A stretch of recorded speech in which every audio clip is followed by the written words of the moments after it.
Dobry wieczór, good evening. I would like to welcome you to the Piłsudski Institute. And today we will have a very great event. We have a special guest, Professor John Micgiel is with us. Welcome. So today our main lecture will be in English. However, Q&A can be in Polish and English. It's up to you. Today we are meeting to hear the story about a new book by Professor John Micgiel titled Project Eagle, the top secret OSS operation that sent Polish spies behind enemy lines in World War II. I will not talk about the book because I leave this to the author. However, I would like to introduce Professor John Micgiel because as we all know, he has been associated with New York City and the Institute for a long time. Professor John Micgiel has served as the director of the Institute on East Central Europe, associate director of the Harriman Institute, executive director of the Institute for the Study of Europe, and adjunct professor for international and public affairs, all at Columbia University. Later on, he was president of the Kosciuszko Foundation, cultural center in New York City, and lately he is professor at the Warsaw University. He teaches in Warsaw and is traveling back and forth to New York and Connecticut and Warsaw. And I would like to add and mention that Professor John Micgiel for a long time has been a member of our board of directors at the Piłsudski Institute, I guess until 2000 or something like that. 2007, so it was not that long ago. So I'm truly happy to have you back, and we are all happy that this story about Project Eagle will be open to the public because there are so many secrets that we would like to find out more. So now the floor is yours, and please take us into your book. Thank you very much. Good evening. Dobry wieczór. Is there anybody here who doesn't understand Polish? English. Is there anybody here who doesn't understand English? So it's okay, whatever language you prefer, to interrupt me or to ask questions after my brief talk is over. I will try to explain what this book is about and tell you the story of volunteers. So people who risk their lives for the Allies. When I started this project, I was a graduate student. I went to school in short pants. At Columbia, that was okay.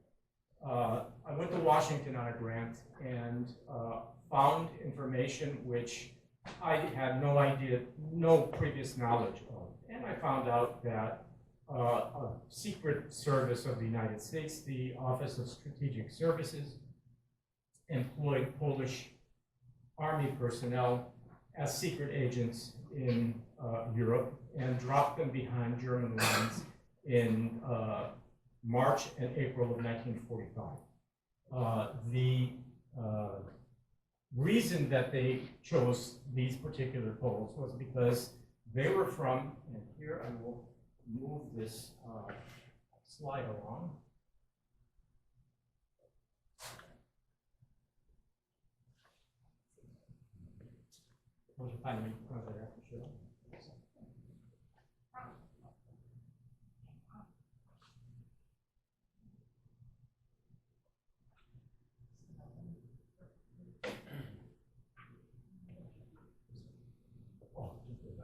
So as you can see, this is a map that we found on the internet, which shows where these volunteers came from in what was by then occupied Poland. So it's not the area in yellow and green to the right. The Piłsudski Institute has, or had, maybe today these people are no longer alive, but lots of people who came with General Anders and were from those territories. The Germans, as you may know, annexed the darker, let's call them purple colors here on the left, which made it possible for a kind of legal trick to conscript Poles and Silesians and people from Prussia. Depending on where they lived, they called themselves differently. So these young men, if they were not yet 18 years old, usually were taken for forced labor. They were sent someplace to work, and they did a variety of things. Some men worked on the railroads. Other people worked at the Marine Arsenal in Danzig, as Gdańsk was then called. They worked in the shipyards in Gotteshaven, Gdynia, as it's called today. And when they reached conscription age, they were taken into the Wehrmacht. It wasn't a pretty process, so they didn't really have a choice. And there's a lot of information on this topic that I'm not going to talk about today, but suffice it to say that the choice of young men was very limited. If they didn't agree, if they ran away, their families would go to a concentration camp. Simple as that. No recall. There's nothing that you could say to the Germans after that that would bring those people out of those camps. And so young men wound up getting sent to different places in Europe, not because the Germans necessarily liked them. One of the strange things about the Second World War is, as the Soviet meat grinder was killing more and more Germans, especially by 1943 and Stalingrad, and the Germans were losing men, they decided that it would be logical to send Polish people. There were Polish people in the German army who were fighting on the Eastern Front, but they didn't trust these guys. So the conscripts that they had from this area were sent to places to free up real Germans, who then were sent to the Eastern Front. Not a bad deal, I would say. What actually happened was that they thought, the Germans, that these young Polish or Silesian or Prussian conscripts wouldn't be able to desert. They didn't trust them. They thought the whole time that if there was an opportunity, these guys would bolt. And so what happened? They were sent to Italy, they were sent to France. They did a variety of things that was not terribly interesting. Some of them were cooks, tailors. It was kind of occupation duty. But as soon as the Allies landed in Italy and in France, the first chance that these young men got, they bolted. They went over to the Allied side. In the literature, when I read the reports from the OSS, sometimes it's not clear because the language that was being used by the people who were writing down the reports, they sometimes used the word they deserted, sometimes they used the word they came over. There were a variety of terms for somebody who just wanted to get the heck out of the German army. Were they treated terribly well? No. Those fellows who were with General Anders didn't trust them because in their view, there was something wrong with these guys. And what happened, what would induce a Polish soldier who's wearing a Wehrmacht uniform in a large camp with a couple of thousand real Germans to respond to a Polish officer showing up in a jeep and saying in Polish, anybody who's Polish, step forward. Nobody stepped forward. Why? In the reports, there's information on this, and they felt that if they did step forward, that evening, they're not going to carry away all the Polish guys in this camp in that one jeep. So they're going to stay there for another night at least. And so the Germans would kill these guys until the Poles figured it out and came back with a fleet of trucks and did the same thing. Whoever is Polish, step forward. 500 guys stepped forward. They got loaded onto the trucks. They were taken to a barracks someplace else. told to take off their German uniforms and put on Polish battle dress. They were also told to create their own false identity. So they asked them to use pseudonyms. And I have to say that some of them are hoot. They're very funny. One fellow from TEV, who was the smallest person you could imagine. If you looked at this fellow, you would never think that this guy is a trained killer, that he wants to jump out of an airplane. This is somebody who has special skills. He didn't have them yet, but he was going to get them. And he was really angry. And that one factor among all these Poles was why, when they went to a holding camp near Edinburgh in Scotland, they volunteered for a secret mission that the OSS and Polish intelligence were looking up. And that secret mission, as I mentioned, was it turned out to be called Project Eagle, and these fellows were going to be sent. They didn't know where, but I think they probably guessed. They were going to be sent behind German lines. Now, the Poles were not just the only soldiers from other countries. There were Czechs, although I have to say, in my mind, I don't connect usually jumping out of an airplane with somebody who's Czech. But for example, Norwegians, and of course other countries that were occupied by the Germans also had units that the Americans decided they needed. Why? Because in September of 1944, they did a survey of the 13,000 or so employees of the OSS, and they found that less than 100 would have the proper language skills and would be young enough to be used in dangerous operations like this. So where are you going to get more people? How about these guys from the Wehrmacht? And that's why these fellows volunteered. They wanted payback. All of them had different experiences with their families. Some of them had fathers or brothers who were also serving in the Wehrmacht. Some of them remembered their time in forced labor. Some of them also had family members in concentration camps. For all of these trends, all of these things boiled together, and 40 men were chosen by a Polish-American commission that came in and picked out who they wanted. Now, all of those 40 didn't make it through training. Some of them had accidents in the course of training in Scotland in September of 1944. I can't tell you what accidents they had, but they might have broken a leg, or somebody may have tripped over a mine. Out of those 40 men, 32 managed to make it through the training. In the context of this book,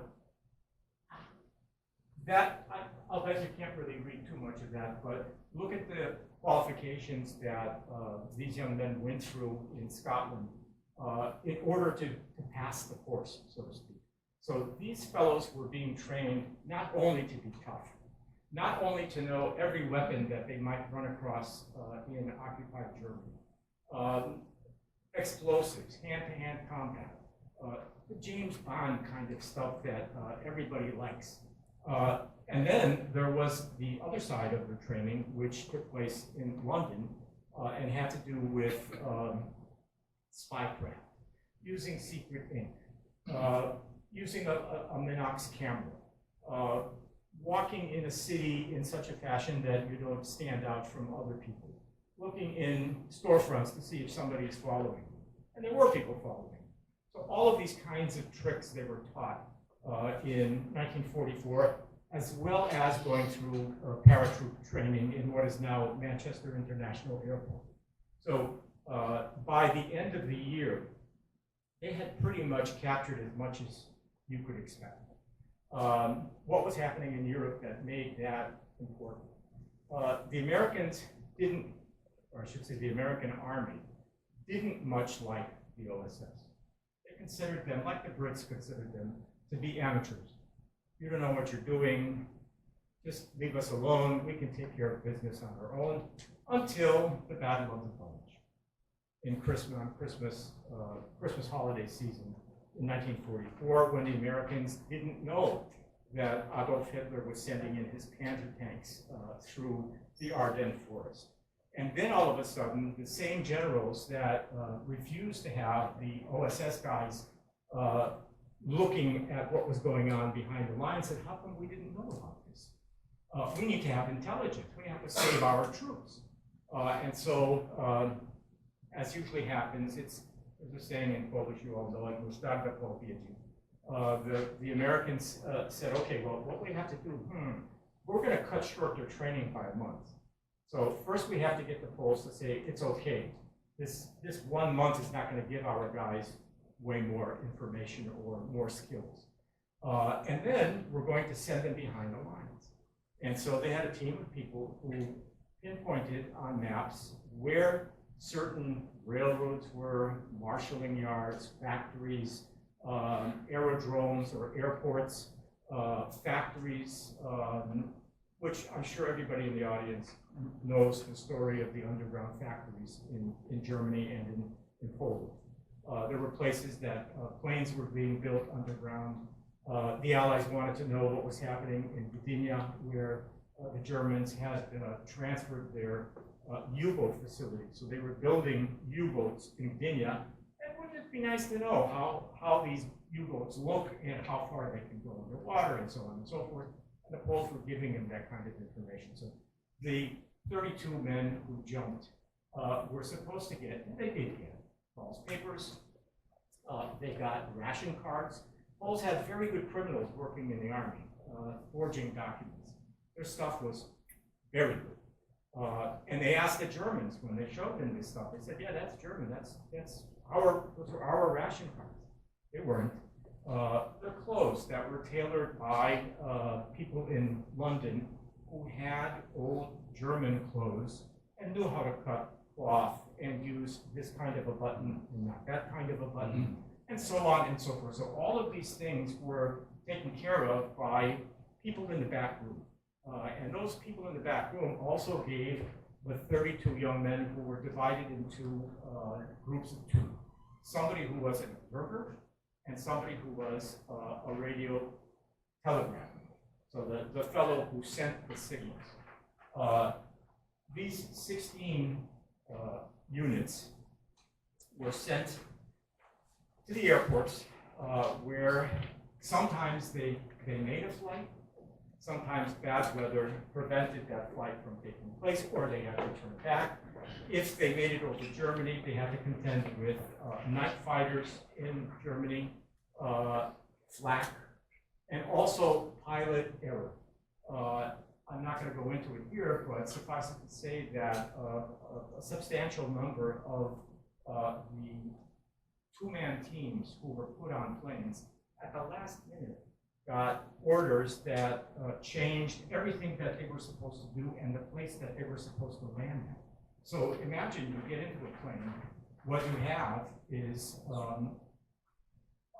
kind of a diving suit. It's overalls. It's something that prevents whatever you have on you from getting in the way of the parachute that's going to open.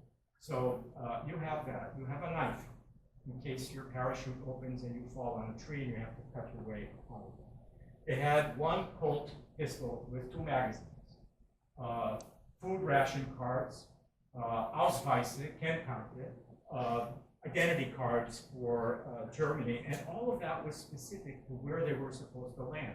So what happens when a pilot takes you 110 kilometers in a different direction and you drop to the ground and somebody wants to check your documents? And it happened. So all of these things were something that the Americans should have planned for, but the Americans didn't plan for it very well. And so there were adventures in different places with different groups, and that's really what I wanted to talk about today anyway. There are some pictures from the archives. Not this one in particular. This was sent to me by the granddaughter of the tall fellow on the left, whose name is, his false name is Edmund Barski. His real name was Edmund Zeitz. He was a big fellow. And the guy next to him was not so big, as you can see. His name is Józef Gabor, real name is Bambinek. Mr. Bambinek probably happened more often than we would like to admit, but when he got to what is called the Joe hole in the aircraft that he was flying in, so the place where you stand in front of a hole and you jump out, he couldn't jump. So the dispatcher, the OSS fellow whose job it was to make sure that, first of all, that they were already well oiled, and second of all, that they actually did jump, he kicked them out. Now, when I read that the first time, I said, you know, if it were me, I would be scared to jump too. It's nighttime. What kind of weapons do you have? I mean, what's going to happen? There are people on the ground that have guns and are pointing them at you. The Selbstschütze in Germany, older guys and younger guys had weapons, old weapons, and their job was to protect against parachutes. So, and two of the people of the 32 got killed on their way down. So it's enough to make you think that maybe I could still back out. Now, since they jumped after the Yalta Accords, since it became public that Poland is not going to be the Poland that you remember, that it's going to be in Joe Stalin's hands, there was lots of reasons why these young men could have said, I don't want to go. And they were told, you don't have to go. You can back out. None of them did. So they all jumped. Their adventures were, some of them, quite amazing. And these two fellows also had, I'm not going to talk about them in particular, but I will read to you some excerpts of young men who had adventures. If you just allow me to go to my pages here.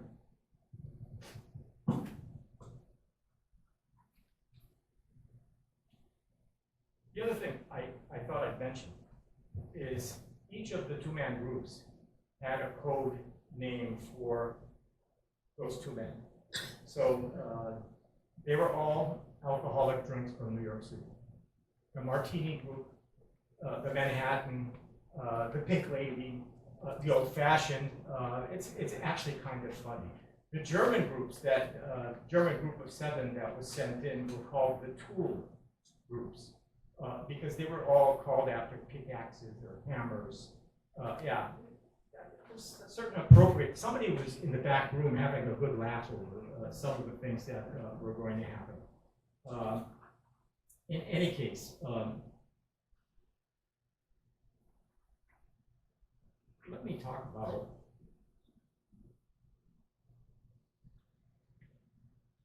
Leon Adrian. He's my favorite. Leon Adrian, whose real name most likely was Markowski. The documents that I found had, where are you? Yeah, I won't find it now. The documents that I found had his last name blackened out. And so apparently he chose his first name and middle name. And his name was Leon Adrian.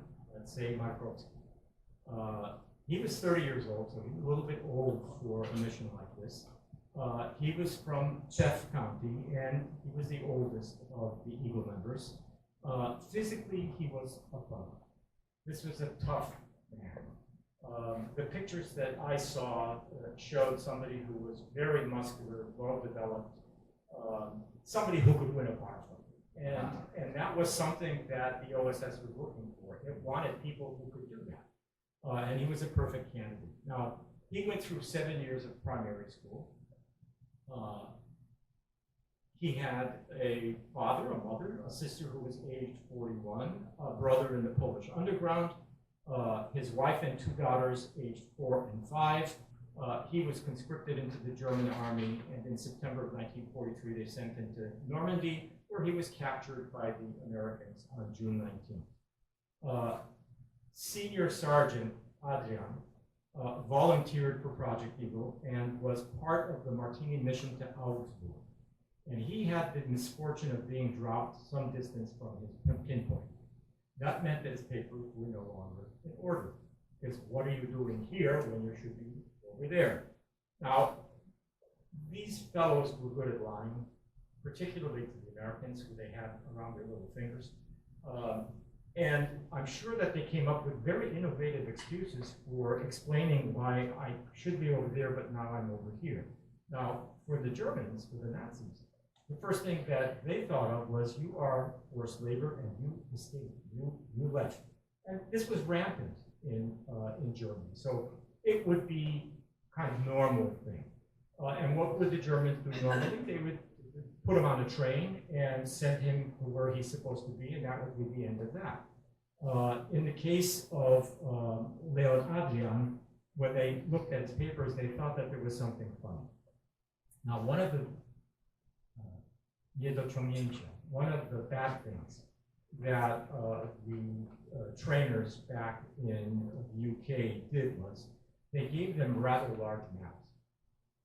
So if you're a spy, don't you think you ought to have a little map in your pocket over here someplace instead of a wall map that you pull out and show to people or to yourself? And so he started to rip up the map and swallow it. It was the best he could come up with in the train. The Germans were not stupid. They saw that he was chewing something. So when they took him to a jail in the city of Halle, they decided to give him a working order, which probably was standard procedure. And I'm not going to go into what they did to him, except to say that he didn't crack. And I'm very surprised, but since his physicality was as it was, he managed to survive a week of beatings, actually 12 days. They knocked out some of his teeth. They kicked him in the knee. Very painful stuff. They stripped him naked at night when they put him in cells. And after the 12 days, or actually 11 days, he asked one of the guards in German, what's going to happen? And he said, well, tomorrow you either will be shot or you will go to a concentration camp. And as luck would have it, the Americans bombed Halle that evening. They didn't know that this fellow was in the jail. They probably didn't even know there was a jail there. But as usual with bombing, unusual things happened, and his jail was blown up. He and a bunch of other Russian soldiers who were also being interrogated helped each other out and escaped into the forest. And for Leon Adrian, he was lucky that those guys were with him, because they managed to find forced laborers who gave them some clothes and some food. Now, that's Leon Adrian on the left. He lucked out. He happened to be in the road when a column of American tanks pulled into town. And in his German, he approached the first guy he saw in the first tank. It turned out to be the commander of that battalion. And he explained that he was from the OSS, that he had information for intelligence, and he wanted to speak to somebody in G2, which is the intelligence arm of the most armies. And the captain at that time, or maybe he was a major, Major Clark, said, you know, you're either a really good liar or you're telling the truth. And so they contacted OSS. OSS said, yes, this is our guy. When can we get him? And they said, well, it'll take some time to process him, but in the meantime, why don't you give him to us? Because he knows the city somewhat. And so he may be able to help us pick up Gestapo men and SS. He couldn't wear a sidearm. That was not allowed under the Articles of War. But he was put at a barricade along with American GIs, whose job it was to make sure that people who were crossing were not in Nazi uniforms. And they checked their papers.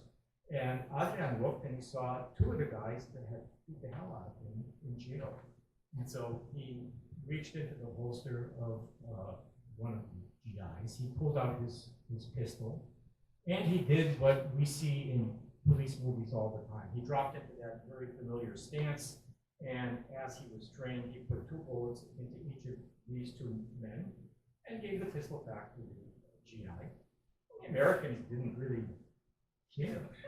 It wasn't like they were going to cry over a couple of dead bodies.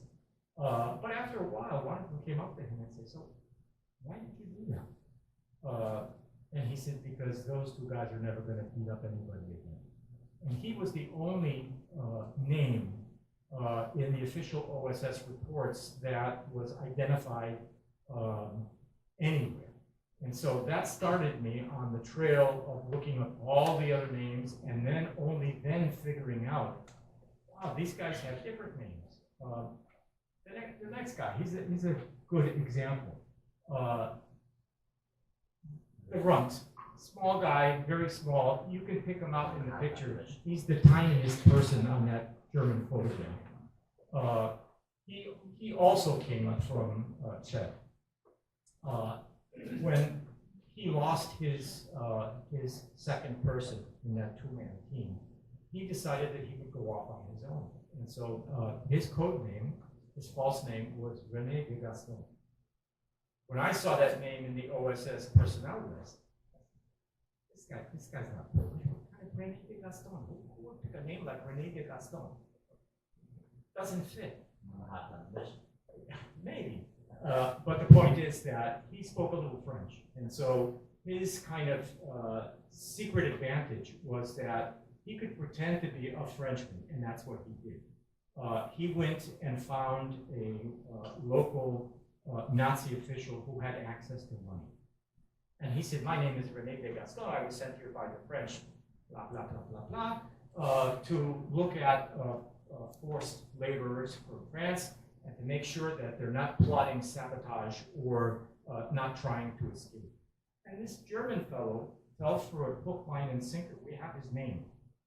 He had access to cash, to ration cards. He gave him a car so that he could drive around and investigate. And he did a great job. He investigated all these different things, which he then turned over to G2, to the Americans. And they were really mightily impressed because this guy was the smallest of the agents that there was. And probably he was quite frightened. And he managed to overcome that inability to act that some of the other agents experienced. So René de Gaston wound up coming to the United States. His real name was Zygmunt Barbikowski. Zygmunt Barbikowski somehow, because he was given a Silver Star, he probably got some kind of special deal from the Americans. And when he said he wanted to go to the United States, they made it possible. So Zygmunt Barbikowski got onto a boat. He wound up coming from Bremerhaven on the same ship that my parents took from Bremerhaven a month later. So he came to the United States, he got off in Ellis Island, and he made his way to Cleveland. In Cleveland, he had a sponsor. The guy's name was Vilcek. He was a Czech, so his name was spelled differently. And Mr. Vilcek, I suspect, was one of these people who had the ability to give jobs to people who otherwise would find it kind of tough to get a start in the United States. And he had one of the largest automobile tool factories, a series of factories, and probably had a lot of turnover. And so that's where, when he now used his real name, he became known as Zygmunt Barbikowski. He started to work. And apparently he did a really good job. He got raises, they were happy with him, he was happy with them. He lived just across the street from the stadium in Cleveland. I had pictures from there, which I was able to find online. The plant that he was working in, along with all the other plants that Mr. Vilcek owned, were sold because Vilcek was getting old and he wanted to spend his money. And so 8 years later, in 1969, the factory that our young man, Zygmunt, was working in was shut down because the larger company that acquired it found that it could make the same items elsewhere for cheaper, which is certainly not unknown in the United States. 8 years later, when he was 53 years old, in December of 1977, the same fellow who was cited in his Silver Star citation for his unselfish devotion to duty and his ingenuity in the face of great opposition died, and he was buried in Pottersfield. So the county of Cuyahoga in Ohio buried this poor fellow. I don't know what happened to his Silver Star. I don't know what happened to any of his material possessions. What I was able to do, because his nephew once from Czech sent me information on him, led me to believe that it was possible to get a Silver Star for Vladimir. When I wrote a letter to the archives, they said, no, you're not a relative, and you're not a direct descendant, so no can do. And the lady who wrote to me was very kind. She said, the records that you may be looking for may not even exist anymore because there was a fire in the personnel section of the National Archives in St. Louis in the 1970s. So she said, what I can tell you is that there is a company that makes beautiful duplicates. Okay, it's not authentic, but it's as close to authentic as you're going to get. It was $60. So I bought it, and I'm going to be giving a talk at the Polish Museum of History in March. And I'm going to invite Mr. Barbikowski to come. He's an ex-Army officer, so he'll be really touched, I think, by getting something that connects him with his uncle. You say it was a Silver Star or Bronze Star? Silver Star. 5 of them got Silver Stars. 5 out of 30 that survived. That's pretty high. That's really high. You won't find units that had a number like that. And what's striking also is the fact that I think that there was, at the end of the war, in the balagan, in the chaos that happened after the E-Day, Eisenhower's command in Luxembourg or Brussels, I can't remember which one, but that's where these citations were sent when unit commanders said, you should give this guy this medal or that medal, and they just took it on themselves to say, well, you know what, we're handing out too many Silver Stars or Distinguished Service Crosses or even higher, so you're going to get the Legion of Merit. And that's a special order given to people who are not from the Americans. Is it as high as Silver Star? But I got to tell you, I didn't have the impression that any of them here. It wasn't, I did all this neat stuff and you owe me a Silver Star. They just did not care. This is a picture, and I'm going to run out of time here and stop, of somebody named Tadeusz Hahn, whose code name was Tadeusz Rawski.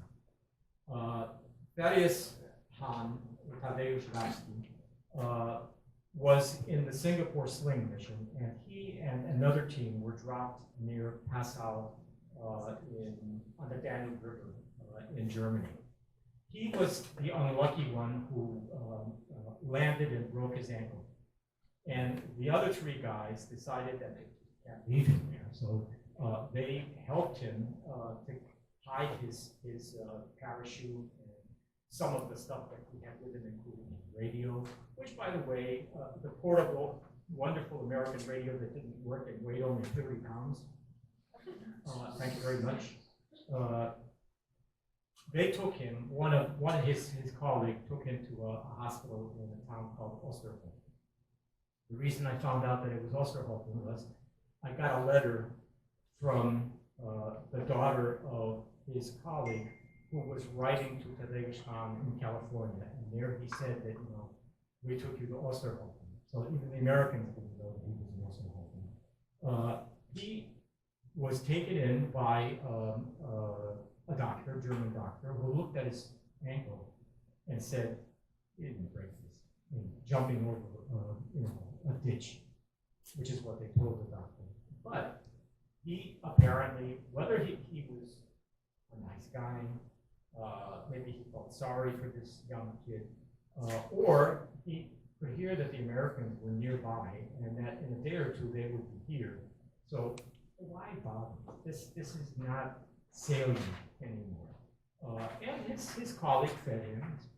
He lived nearby. He paid somebody to rent a room, and he brought him food and so forth. And when the Americans got there, they sent him back to London. He got briefed, and he was one of the lucky ones because he decided he wanted to go to school. So he enrolled in a technical school in London, got a degree, and he met a girl named Jadwiga. Jadwiga was from Chicago, and in Chicago she was called Harriet, but at home she was Jadwiga. And so they decided that they were going to get married, which they did, and she had a ticket on the Queen Mary, and he finagled another ticket on the Queen Mary, and they sailed to New York. They went to Chicago, where her parents lived, and they lived with the parents for a bit. His father-in-law worked for some kind of steel company or forge, and got him a job working in that place. They had a child. And then Tadeusz Hahn, now Thaddeus Hahn, who you can see in this picture, and that's his naturalization photo from 1951, I think it is. In any case, Thaddeus Hahn went to California and decided that he wanted a degree. So he went to Long Beach State College, and he got a BA in engineering, and it built on the skills that he already had that the Polish Army taught him in 1944. So he became a telecommunications engineer. And the companies that he worked for, companies whose names you would know, like Northrop, for example, they were being bought out. They were being merged with larger companies. And so he started to go up in the world. And at some point, one of those companies got a contract from NASA. And guess who they picked to be the representative of their company for NASA? Tadeusz Hahn. And it's one of those weird things. You won't find his name in the records. If you've ever heard the name Bakier or Chmielewski from NASA, these are famous people. Tadeusz Hahn, like all the people who were in those Project Eagle teams, signed a paper that said that he would never talk about what he did during the war. And none of them said anything to anybody right up until their deaths. The only way that the families found out was if they found pictures or some kind of material that these fellows left behind. So Hahn wound up having a nice long life. His ankle healed. He had 3 children who were very kind to me because they shared a lot of information on their father. And he died about 15 years ago and is buried in Anaheim, California. So I would go on, and as you can see, I'm perfectly capable of doing so, but I'm not going to because you probably have questions. Now, the other guys who I'm not going to talk about today are definitely worthy of some kind of renown. Agents? Agent is the most other word. Agents. The last thing I just wanted to mention was Columbia, my alma mater, was up to its neck with the OSS. There were more professors from Columbia who went to work for General Donovan in Washington than probably any other university in the United States. And since Donovan came from Columbia, and there were a large group of OSS veterans at Columbia who were professors after the war, they pooled their monies and paid a sculptor to put up a very strange sculpture that, to be honest, when I was a student, I never paid too much attention to. It's called the Tightrope Walker. And it's meant as a kind of a nod to General Donovan, who thought outside the box. He couldn't understand why the different intelligence units, naval intelligence, army, military intelligence, and so forth, wouldn't cooperate with each other. So even when they had something to share, they didn't. That's why Pearl Harbor happened. And so for Columbia, General Donovan is a kind of a homeboy, as we call it. So I'm finished. Thank you very much.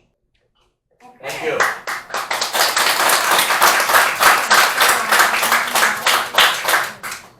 I think this topic is very exciting, especially that we are learning more about people who are taking part in this project and about their lives, which is always very interesting to us. We heard few stories, but I think there are many others. And let's talk about it. Proszę Państwa, możemy jeszcze raz podziękować.